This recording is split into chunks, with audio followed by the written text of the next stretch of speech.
রাত্রে খুব চিল্লাচ্ছিল, চলে গেছি। গুড মর্নিং বন্ধুরা, কেমন আছো তোমরা সবাই? আশা করি খুব ভালো আছো। আমিও আমার পরিবারের সকলেই খুব ভালো আছি। সরস্বতী ব্লগ চ্যানেলে তোমাদের সবাইকে জানাই অনেক অনেক ভালোবাসা। তো সকাল সকাল খোঁজাখুঁজি শুরু হয়ে গেছে। রাত্রের দিকে না খুব কুকুরগুলো শেয়ালগুলো আমাদের উঠোনটা এসে চেঁচামেচি ঝগড়া মারপিট করছিল আর কি। তো লাইট জ্বেলে দেখলাম, তখন কটা হবে এই দুটো, এরকম লাইট দিয়ে দেখলাম ঝগড়া করেই যাচ্ছে। আর রাত বলে বেরোয়নি ফাঁকে। সকালে দেখছি বড়টা পায়খানা যাবে বলে এক পাটি জুতো পাচ্ছে না, চারিদিকে খোঁজা হচ্ছে, জুতো আর খুঁজে পাইনি। কোথায় নিয়ে যে ফেলে দিয়েছে এখন।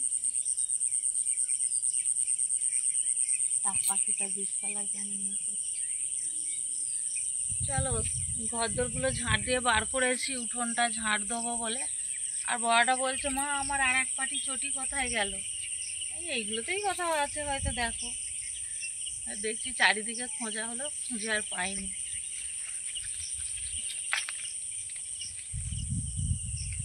রস খাচ্ছে কিন্তু পাকে নেই, পোকায় করে দিচ্ছে তো। আমটা রস কেটে যাচ্ছে কিন্তু আমটা পাকেনি এখনো, কিছু কাজ হয়নি। চলো কাজগুলো গুছিয়ে নিই। খালি ঘরদোরগুলো ঝাঁট দিয়ে বার করেছি, উঠোনটা ঝাঁট দেবো বলে। আর জুতো খুঁজতে শুরু করে দিয়েছি।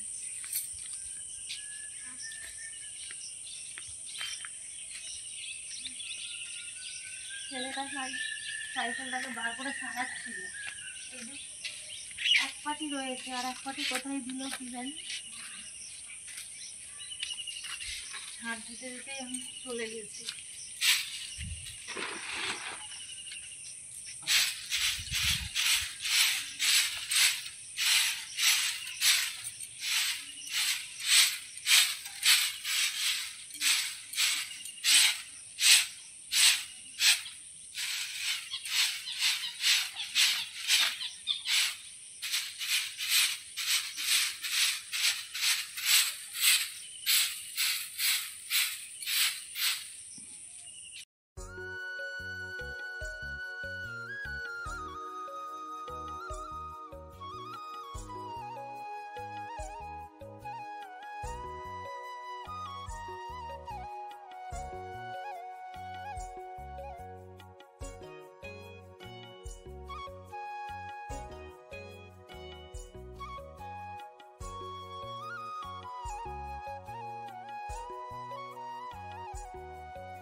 বাসি জামা কাপড়গুলো সকালে ছেড়ে রেখেছিলাম, ওগুলোকে ধুয়ে নিলাম, ধুয়ে মেলে দিলাম। চা খাওয়া হয়নি এখনো, চা করব। চা বসিয়ে দিয়েছি, বড় হাঁড়িতে চা বসিয়েছি।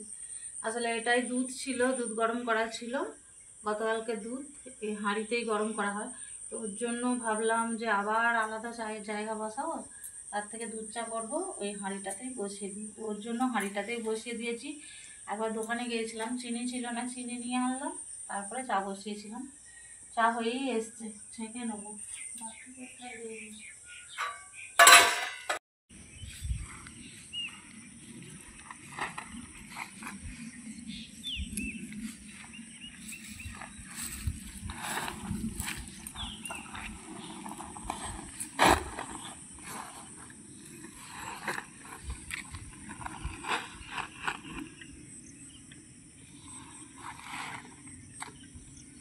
চা খেয়ে নিয়ে চলে এসেছি তিলগুলো চাড়াতে, যেহেতু রোদ্দুরটা বেরিয়েছে, তো ওর জন্য তিলগুলো চাড়িয়ে নেব, তারপরে যেয়ে রান্না করব। রোদ দিয়েছে জোর, বৃষ্টি হচ্ছিল বলে দুদিন রোদ বেরোয়নি আর কি। তো আজকে সকাল থেকেই একটু আকাশটা মেঘলা মেঘলা করেছিল, কিন্তু এখন প্রচণ্ড রোদ দিয়েছে। ওই জন্য তাড়াতাড়ি ছাড়িয়ে নিয়ে বাড়ি চলে যাব। একটাই ঝাঁক রয়েছে, বেশি নেই। রোদটা চোখে লাগছে তো কথা বলতে পারছি না, হাঁপিয়েও যাচ্ছে।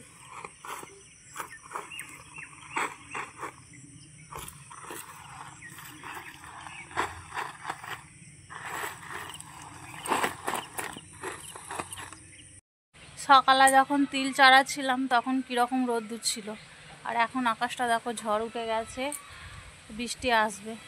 তিল চাড়ালে এটাই একটা সুবিধা হয় যে যখন তখন মেঘ ধরে যায়, বর্ষাকাল তো, যখন তখন মেঘ ধরলেই বৃষ্টি চলে আসে, মানে মনের মধ্যে একটা ভয় ভয় কাজ করে। তো ভাত বসাবো বলে আমি তাড়াতাড়ি করে হাত পাগুলো ধুয়ে এসে মুড়ি খেলাম, খেয়ে নিয়ে বসেছি আর তিলগুলো গুছোবো, কারণ উপায় নেই, তোমাদের দাদাভাই ছিপ ফেলতে গেল।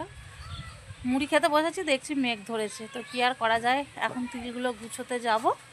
তোমাদের দাদাভাই ডাকতে এসেছে আমাকে যে তিলগুলো গুছিয়ে ফেলতে হবে। সকালে এত রোদ দিয়েছে যে রোদ্দুরে তাকাতে পারছে না, আর বৃষ্টি পড়তে শুরু করে দিয়েছে। চলো এসে দেখা হচ্ছে। তিলগুলোকে রোল করে দিয়ে এলাম, যেতে করতে বৃষ্টি জোরেই চলে এসেছিলো, আর এখনও বৃষ্টি পড়ছে। ওই যে যাওয়ার সময় জামা কাপড়গুলোকে তুলে আর এখানেই ছুঁড়ে দিয়ে চলে গেছি, কারণ চেয়ারে রেখে দিয়ে যাওয়ার মতো অবস্থা তখন ছিল না, এত বড় বড় ফোঁটা পড়ছিল। তো ওর জন্য তাড়াতাড়ি করে গেলাম, যে তিলগুলোকে রোল করে দিয়ে এলাম। আর সকালে যতটা রোদ দিচ্ছিল ততটাই ভেবেছিলাম যে আজকে সারাদিনটাই রোদ দেবে, দিলে হয়তো শুকিয়ে যেত, আমার চিন্তা হতো না। তো এখন ভিজে গেলেও কিছু করার নেই, যত রোদ তত জল বলে না, তো সেই রকম হয়েছে সেম। সকালের দিকে রোদ দিল এত, আর এখন বৃষ্টি এবার শুরু হয়ে গেছে, আকাশটাও ডাকছে, আর মনে হয় এখন ছাড়বে বলে মনে হয় না। তো আমি বাড়ি চলে এসেছি, তোমাদের দাদাভাই ছিপ ফেলতে গেছে, তো ছাতা নিয়ে গেছে সঙ্গে করে, বলছে কি রান্না হবে, তাহলে আমি দুটো ছিপ ফেলে মাছ ধরে নিয়ে আসি। এমনিতেও ছিপ ফেলার ঝুঁক প্রচুর, মাছ সেই ধরে ছেড়ে দেয়, তাও ছিপ নিয়ে বসে থাকবে। আমি বলি যে খাবার মতো হয়ে গেছে, চলে এসে। বললো কী করবো বাড়িতে, যে বসে একটু ধরি না, ধরে আবার তো ছেড়ে দেবো। তো এরকম গ্যাসে এখন এই বৃষ্টি পড়ছে, ভিজে ভিজেই মাছ ধরবে, বসে থাকবে পুকুর পাড়ে। তো আমি এবার রান্নার জোগাড় করি, রান্নাটা বসিয়ে দিই। আর কত জোরে আকাশটা ডাকছে, কী আর করা যায়। চলো, বর্ষাকালে এটাই সমস্যা হয় জানো তো, তিল, কারণ এবছর আমাদের, মানে আমাদের নয়, আমাদের এই দিকটা করে সবাইকারই এরকম লেট তিল মানে গোছানো, কারণ তিলটাই তো হয়েছে বেলা, মানে দেরি করে, বেলা করে বলছিলাম, দেরি করে। আলু ভাঙার পর তিল বোনা হয়েছিল, তখন বৃষ্টি হয়নি বলে ভালো তিল গাছ ফোটেনি। এবার তার মনে করো সপ্তাহখানেক, 2 সপ্তাহখানেক পরে যদি আবার তিল দাও, তাহলে 2-3 সপ্তাহ দেরি, মানেই তো অনেক টাইম চলে গেল, তাই না? তারপরে সবাই জল ঢেলে, বেশিরভাগই জল ঢেলে মানে বসানো হয়েছে, বেশিরভাগই বসিয়েছে।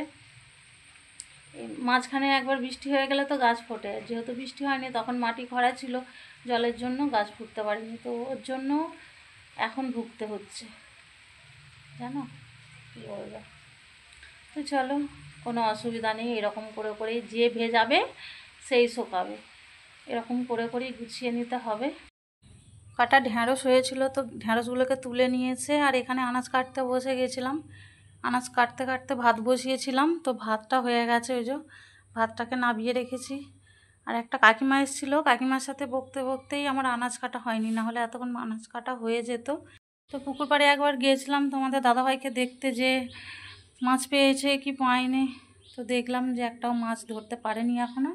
তো ওর জন্য ভাবলাম তাহলে আলু পটলের তরকারি করব আর ঢ্যাঁড়সের ঝাল মতো করব। তো এসে ঢ্যাঁড়সগুলো তুলেই আর কি আনাজ কাটতে বসেছিলাম, আর কাকিমা এলো, কাকিমার সাথে বকতে বকতেই ভাতও হয়ে গেল, আনাজও কাটা হলো না এখনও। আনাজগুলো কেটে নেবো, কেটে নিয়ে তরকারিটা বসিয়ে দিই। এখন আবার হালকা হালকা রোদ বেরিয়েছে। তরকারি বসিয়ে দিয়েছে এখানে, আর তরকারি বসিয়ে না, তরকারি হয়ে গেছে, আলু পটলের তরকারি হয়ে গেছে। একটা মাছ পেয়েছে তোমাদের দাদাভাই, ওই মাছটাকে কেটে ধুয়ে নিয়ে চলে এসেছি। মাছটা এখন ভেজে নেবো, কড়াতে তেল দিয়ে দিয়েছি, গরম হয়ে এসছে। আর ঢ্যাঁড়সের ঝাল করব, পোস্ত দিয়ে ঢ্যাঁড়স পোস্ত করব, আলু পটলের তরকারি আর মাছের ঝাল। মাছটা ভেজে নেবো আর লাস্টে ঢ্যাঁড়সের তরকারিটা করবো আর কি। তো তোমাদের দাদাভাই আবার চলে গেছে, মাছটা এসে দিয়ে আবার চলে গেছে ছিপ ফেলতে। তো এটা একটা দিয়ে গেছে, এটাই এখন করব। আর পাবে বলে মনে হয় না, কারণ এখনও যেহেতু আসেনি তো আর হয়তো মাছ পায়নি, পেলেও হয়তো ছেড়ে দিয়ে আসবে। তো যাই হোক তরকারিটা করে নিই, ছেলেটার খিদে পেয়ে গেছে, ছেলেটাই এলো। আর আজকে আমার কী বলবো, এই যে এখানটা করে তেল ছিটকে গেছে, পটল ভাজার সময় তেলটা ছিটকে এসে আমার লেগেছে, জ্বালা জ্বালা করছে এখনও কিন্তু।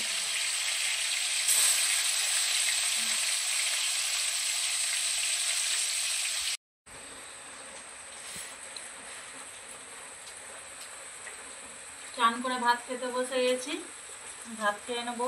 বাসন কুসনগুলো কলতলায় পড়ে রয়েছে, খিদে পেয়ে গেছে, ওর জন্য আগে রান্না করে চান টান করে আগে খেয়ে নিচ্ছি, তারপরে কাজ হবে।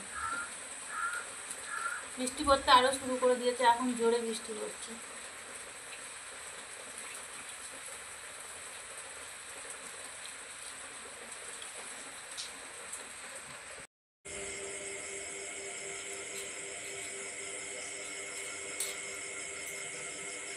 সন্ধে হয়ে গেছে, জামা কাপড়গুলো তুলে চেয়ারে রেখেছিলাম, শুকোয়নি, আজ শুকনো হয়ে আছে, তো ওগুলোকে চালিয়ে দেবো। নালারে জায়গা নেই, শুকোতেই চাইছে না, সব ভিজে। কী করবো, এদিক ওদিক চালিয়ে দিই।